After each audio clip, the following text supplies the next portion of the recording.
భీమిలి నియోజకవర్గంలో రాబోయే ఏ ఎన్నికలోనైనా వైఎస్ఆర్ కాంగ్రెస్ పార్టీ ఘన విజయం సాధించి జెండా ఎగురవేయడం ఖాయమని విజయనగరం జిల్లా వైఎస్ఆర్సీపీ అధ్యక్షులు జిల్లా జడ్పీ చైర్మన్ మరియు భీమిలి నియోజకవర్గ సమన్వయకర్త మధ్య శ్రీనివాసరావు ధీమా వ్యక్తం చేశారు. సోమవారం భీమిలి మండలం అవనా గ్రామంలో మండల పార్టీ అధ్యక్షుడు గాడు శ్రీను అధ్యక్షతన జరిగిన మండల స్థాయి విస్తృత స్థాయి సమావేశంలో ఆయన ముఖ్య అతిథిగా పాల్గొన్నారు.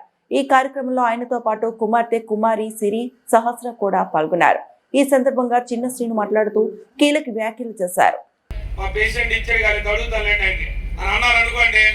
అదేంటంటే చంద్రశేఖర్ గారు కూర్చొని దగ్గర రాసినట్టు తప్ప ఈ కమిటీలు ఏవి కూడా వాళ్ళకి తెలియజేయకుండా రాశారనే భావన వస్తుంది. ఖచ్చితంగా ప్రతి ఒక్కరికి చెప్తా ఉన్నాను. మరి కమిటీలు వేసే ముందు అందరినీ కూర్చోబెట్టుకోండి, వారికి చెప్పండి నేను ఈ గ్రామంలో ఫలానా కమిటీ అధ్యక్షుడు వేశానని, లేదా ఫలానా సభ్యుడిగా వేశానని, లేదు ఇంకా కావాలంటే మండలం ఇంకా ఎవరైనా ఉత్సాహకులు ఉంటే ఉత్సాహం ఉన్నవారు ఉంటే వారిని మండలాల్లో కూడా వేద్దామని చెప్పి మిమ్మల్ని అందరినీ కోరుకుంటూ మరి దీనికి సంబంధించి సుమారు రెండు గ్రామాలకి 16 పంచాయతీలకి 8 మంది ఇన్ఛార్జీలు వేసాం. ఈ 8 మంది ఇన్ఛార్జీలు కూడా ఖచ్చితంగా వారు కూడా అవసరం అనుకుంటే కొంత సమయాన్ని కేటాయించి ఆ గ్రామాలకు వెళ్ళాలని చెప్పి కోరుతా ఉన్నాను. అన్నవరం పెదనాగేపాలెంకి వచ్చి వెంపాల సూరిబాబు గారిని చెప్పాలి సర్పంచ్ గారిని వేశారు. అలాగే చెప్పాల మూలకొద్దుకు సంబంధించి పొట్నూరు చంద్రశేఖర్ గారిని వేశారు. అలాగే రేఖవానిపాలెం తాళ్ళవలసకు వచ్చి దుర్గారావు గారిని వేశారు. అలాగే టీ నగరంపాలెం తాటితూరుకు వచ్చి అక్రమాన్ అప్పలనాయుడు గారిని వేశారు. మధ్యవలస లక్ష్మీపురంకి వచ్చి మన మధ్యలో వెంకటరమణ గారిని వేశారు. అలాగే సింగనమంద నారాయణరాజుపేటకు వచ్చి అప్పలరాజు గారి మధ్యవల సర్పంచ్ గారిని, అలాగే మధ్యపేట దాకమరికి వచ్చి సమిట్ సిని గారిని, అలాగే బోడమట్టిపాలెం అవనానికి వచ్చి మంచి సూరిబాబు గారిని, అంటే 16 పంచాయతీ నమ్మిన వాళ్ళు ఖచ్చితంగా మీ గౌరవం కాపాడటానికి మీరు తలెత్తుకుని తిరిగేలా ఈ వేదిక మీద నాయకత్వం తలెత్తుకుని తిరిగేలాగా ప్రవర్తిస్తానే తప్ప ఎప్పుడు కూడా మీరు తల దించుకునేలాగా ఈ చిన్నసీని ఎప్పుడు కూడా ప్రవర్తించడం చెప్తా ఉన్నాను.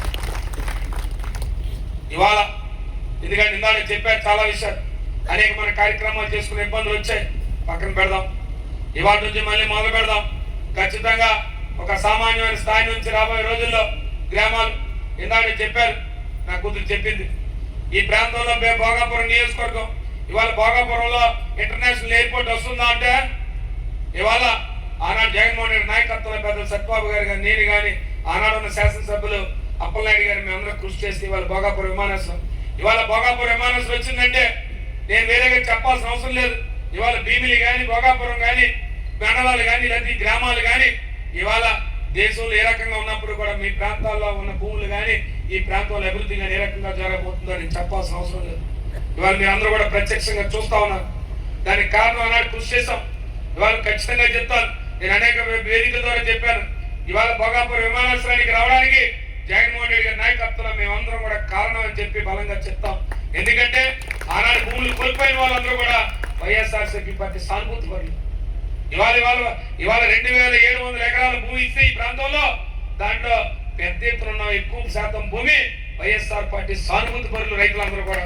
ఇవాళ రైతుల త్యాగాల వల్ల ఇవాళ ఆ విమానాశ్రయం ఇవాళ ఎవరైతే టోపీలు పెట్టుకొని ఇవాళ పెద్ద ఎత్తున మైకుల ముందు ఫోటోలు తీసుకొని సోషల్ మీడియాలో పెడుతున్నారో వాళ్ళకున్న అధికార హోదాతో రాజ్యాంగం కల్పించిన వారికి వచ్చిన హోదాతో చేస్తున్నారు తప్ప వారెవరు కూడా 1% కాదు కదా, 1 అంగుళం కూడా వారి తాలూకా కాంట్రిబ్యూషన్ ఈ ప్రాంతంలో లేదని చెప్పి మేము ఘంటాపదంగా చెప్తాం ధైర్యంగా.